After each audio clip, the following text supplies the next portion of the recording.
The Night Lords of Elden Ring Night Reign are some of the best boss fights that From Software have designed. Each of them boasts a unique challenge to the player and are a spectacle in their own right. And with the introduction of the Everdark Sovereign versions of these fights, the battles were turned up to 11. New evolved movesets and a new third phase different from their original encounters. But while the Everdark Sovereign Night Lords are very well done, the one outlier is the Everdark version of Libra. In comparison to the other Everdarks, Libra's is by far the most horribly designed in the game, and with its Everdark brethren being fair but challenging, Libra's upgraded counterpart betrays the strengths of the game's combat system, relying on the stacking of external elements to artificially increase difficulty, and leaves much to be desired in what an upgraded Equilibrious beast could have been. I do want to preface that the original Libra fight is one of my favorites, and the combination of his spellcasting on top of the melee attacks makes for a tense yet fair challenge no matter the amount of Nightfarers in your party. So how does the Everdark Libra differ from his original counterpart? Well, the beginning of the fight is the exact same, with the same moveset that we all know. But when Libra is left with around 80 to 90% of his health, this is when he buffs himself, and with some new drip. After transitioning to his Phase 2, the first thing he does is summon NPCs called Condemned, a number equal to the size of the Nightfarer party. Condemned have the AI of standard from NPCs, so they have pinpoint accuracy with their weapons, and sometimes what feels like infinite stamina and perfect dodges. Each Condemned also matches the Nightfarers the players picked, with a random assortment of weapons. Sometimes they will have a great sword, sometimes a bow, and other occasions they will have even 2 great shields. Unfortunately, these NPC summons are too abundant and ruin the pacing of the fight as a whole, because when your party defeats all the Condemned, you will only have a short window to get some damage in on Libra. And after doing some of the damage, he will summon the Condemned again, and again, and again. And after dealing around 50% of Libra's HP, he will summon Condemned every 50 seconds regardless of if the previous were killed. While he can go above 6 as the maximum amount of Condemned on the playing field, this is a mechanic that quickly turns this into an endurance fight. How long can your party outlast the waves of endless NPCs, manage your healing and resources, and ultimately how long will you stay sane? And if you thought summon NPCs were enough to cause the chaos, then you are gravely mistaken, as Libra brands curses on each player while the Condemned run at you. Preaching Madness, where everyone's weapon deals madness buildup. A madness-inflicting eye, reducing everyone's HP by half. A riot that spawns double the Condemned, making your teammates invisible, and making your flask drain a level permanently per use. In a vacuum, these curses are a very appropriate evolution for the Everdark Sovereign. Taking a pre-existing choice in the prologue and flipping it to be unavoidable is a nice touch that catches players off guard, keeping the player's attention and awareness up at all times. While he can't stack them on top of each other, he will randomly choose from the pool to inflict on your Nightfarer party. I introduced the curses in a vacuum, however, because unfortunately when analyzing the context of their use, they are buried under the cycle of Summon Condemned. Curses are used at the beginning of every Condemned cycle, with curses like Riot and Challenge will affect the players and the Condemned equally. Some of the others will only debuff you and your allies. Because the Condemned is the big main gimmick that the player will deal with, the addition of curses on top of that makes curses seem like an added annoyance rather than a valuable piece of the puzzle. All of this stacked together creates a tense and maddening battle that requires each player to track multiple aspects of the fight.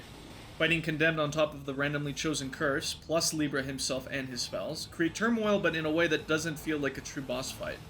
Because the challenge comes almost entirely from these external elements and not from Libra himself, which is the big issue. The boss's new mechanics don't actually belong to him at all. I'm all for these Night Lords to be unique and have their own twist, but the difficulty in this fight is so artificial that it feels so disingenuous to call this a fair boss fight that serves the core themes of these games.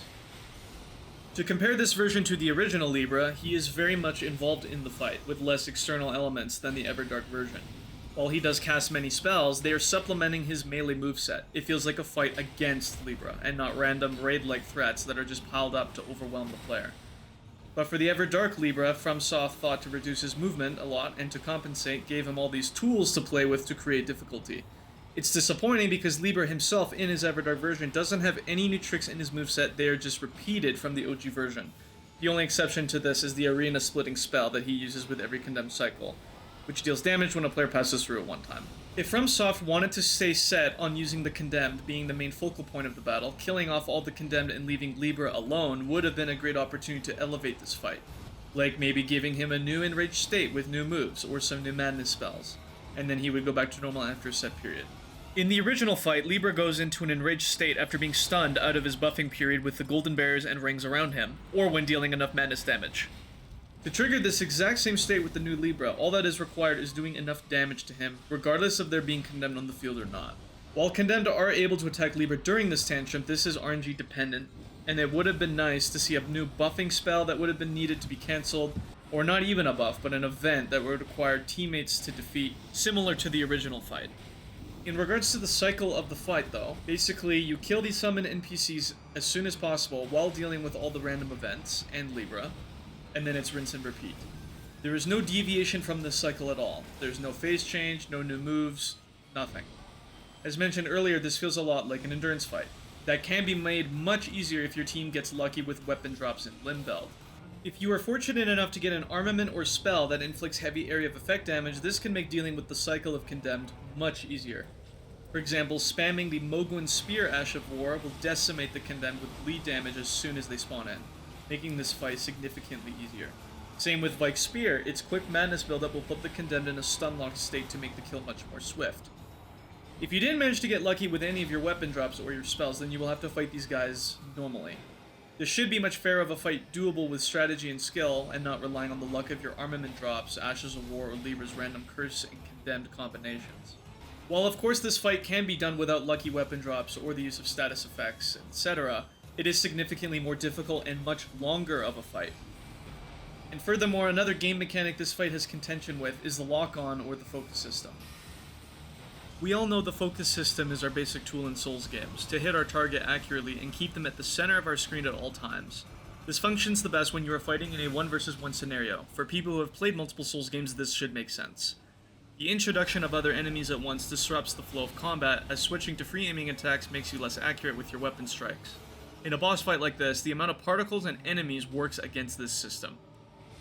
In the Everdark Libra fight, attacking an NPC, or sometimes multiple at a time, puts you in an awkward position. In this Everdark fight, attacking an NPC, or sometimes multiple at a time, puts you in an awkward position. Locking onto the NPCs will take your eyes off of Libra, or vice versa.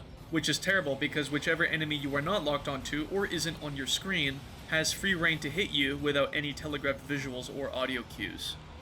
This is especially dangerous for spellcasting Nightfarers like Recluse and Revenant, who by necessity rely on lock-on to hit their targets. There will be cases where there is just so much happening on screen and you will be hit from a barrage of arrows from a Condemned like 30 feet away and you had zero clue that attack was coming. This game design is extremely unhealthy for a game with this combat system. In this example right here, I am focused on Libra and this one other Condemned, and then I get hit by a barrage of arrows from this guy right here. With all the enemies and visual clutter right now, I would have never guessed I would be hit by a barrage right here. The key with this, as you've probably already thought, is you have to keep Libra and Condemned on your screen at the same time. However, spontaneous events in the game will eventually force you to switch your camera angle, and then you will open yourself up to an attack from Libra or another Condemned off screen. I understand people will say that just keep your eyes on Libra and is spellcasting all the time, but it is impossible to always keep every target on your screen at all times. Reviving your teammate, even dodging an enemy's attack, will always switch your camera angle, opening yourself up. If you need to cleanse the madness meter, you will need to look away. Keeping tabs on Libra's Hunger Games spell, splitting up the arena, you will need to take eyes off onto something else. There is a hypothetical solution to this that one might think of, but in this fight, it doesn't work. You can technically have each of your party members keep attention of each enemy in the fight. The problem is that with 3 players, 3 Condemned and Libra, there is more likelihood that one enemy will be free of attention and could attack you with range off screen, or ambush you with a heavy strike. And if Libra decides to incite a riot, this will mean double the amount of Condemned on screen, meaning it's a 3 versus 7 at once, which makes for a nightmare of target priority and generally keeping track of all the threats on the screen at once. For solo, this is much more bearable, as only 1 Condemned spawns in, leaving just 2 enemies on the field. Killing the Condemned quickly will immediately turn this into a 1 versus 1. This is the first instance in the series where paradoxically the fewer players in your Nightfarer squad means an easier battle. For a game that pushes for 3-player co-op, it strangely backfires here and discourages multiplayer, as going into this fight solo or as a duo is much easier.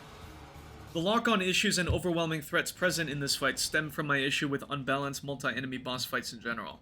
Godskin Duo is poorly designed because you are fighting 2 fast enemies at once, and the bosses have no notable weaknesses that the other picks up the slack on. While in appearance it looks like the obese Whitey should be slow, he is in some ways faster than the Impossible, especially in Phase 2. And of course sometimes their fast attacks will overlap, causing you to dodge one but get hit by the other. To start us off with a well-designed multi-enemy fight, we have Sister Fried's fight from Dark Souls 3, and during the second phase it is a dual boss battle. Unlike the previous gang fight, Father Ariandel and Frieda complement each other. While there isn't debris to separate them, well-designed signs of off-screen threats were made. When focusing on the Father, Fried's ranged attacks and heal are very easy to spot and give the player enough time to react to the threat that is off-screen. Even in Elden Ring Night Rain, Sentient Pest is a duo fight. Noster himself has a ranged attack that can be potentially used off-screen, but you will have enough time once you see the tell to evade the Poison Cloud. With 3 players especially, you have enough bodies to grab attention from each of these enemies, which makes this a very balanced gang fight centered around co-op play. Now, when contrasting all of this with Everdark Libra, it is clear that the developers chose to create a chaotic mess rather than making something that engages the players in any fair way. With the constant NPC spawning plus the spells and curses, this makes for a very multi-layered cake with no bite whatsoever. Thematic substance doesn't excuse mechanical unfairness. Every single Everdark Sovereign feels different from each other, with each having their own gimmick. While you have the standard battle with Fulgor, Maris is a spectacle fight bringing back the Stormruler, Caligo has the breakable ice armor, Adele has the Spirit Spring use, Sentient Pest has a true and fair 3 versus 3. My point here is Libra's gimmick is tons of elements inflicted on the player to create stress and tension. The Condemned, while in the form of NPCs isn't effective, could still be utilized. A unique enemy or enemies not alike to the player character with a unique and readable moveset and telegraphs for off-screen attacks would have been a great deviation. Because as it stands now, the regular NPC fights that we all know from the series are a chore to fight. While one-on-one is fair, multiple at once with no balance around a spellcaster makes for an unfair challenge. And as mentioned earlier, you can still have the summoning gimmick here, but having a brand new moveset for Libra would have been a joy to see, testing the players in a new light, just like the rest of the Everdark roster. They could have gone without the summoning element altogether as well, instead utilizing just the unavoidable curses and an added evolved new moveset, both melee combos and ranged spells. This could have been a fight against him directly while still having a new unique gimmick to separate himself from his Night Lord brethren. Defenders of this fight will say that these stacked elements feed into the theme of the boss, which is chaos. Libra, the madness-preaching Baphomet entity in pursuit of equivalent exchange with the deals it offers, a benefit but with a drawback in some way. The Equilibrious Beast is a powerful spellcaster conjuring twisted holy magic, being enraged and frantic when put out of his state of control. These attributes of the beast could have been expanded on in a balanced way, not relying on constantly spawning ads as if this were a Destiny raid. Throwing the most stuff at the player doesn't mean it's thematic chaos, it's just poor design. What about his staff gets an upgrade, and he casts never-before-seen madness spells, new melee combos? The curses are a welcome addition and fit into the theme, as I said before. And the Condemned could have still been utilized, but having your Nightfare party outnumbered is cheap, unless it is balanced and brought with tells and signs off-screen. Before some people say I just need to get good, or that I just had too high of expectations for this Everdark Sovereign, I hope I've made it clear that my criticisms with this fight have to do with the overall design and aren't rooted in emotion. I love Night Rain, so I really wanted to shed light on a boss that I think the developers took a huge misstep in how to upgrade him. It's a shame because Everdarks like Fulgor, Adele, Sentient Pest, Gladius all have brand new moves that make fighting them head-on more exciting. A similar comparison is what if Fulgor, a boss you fight one-on-one originally, all of a sudden summons player character NPCs and takes a step back casting ranged attacks. Not a very satisfying evolution. The curses and summoned enemies stacked on top of each other are not in service of the new Libra, but are a substitute for a true challenge. This fight isn't about mastering Libra's moveset, but about surviving a series of random, chaotic events that often leave you feeling powerless. A truly great boss respects the player by providing a fair challenge that can be overcome with skill and strategy. And in its current design, Everdark Libra fails to do either. With a few tweaks, this could have been another masterpiece of a boss, but as it stands, I see it as a wasted opportunity.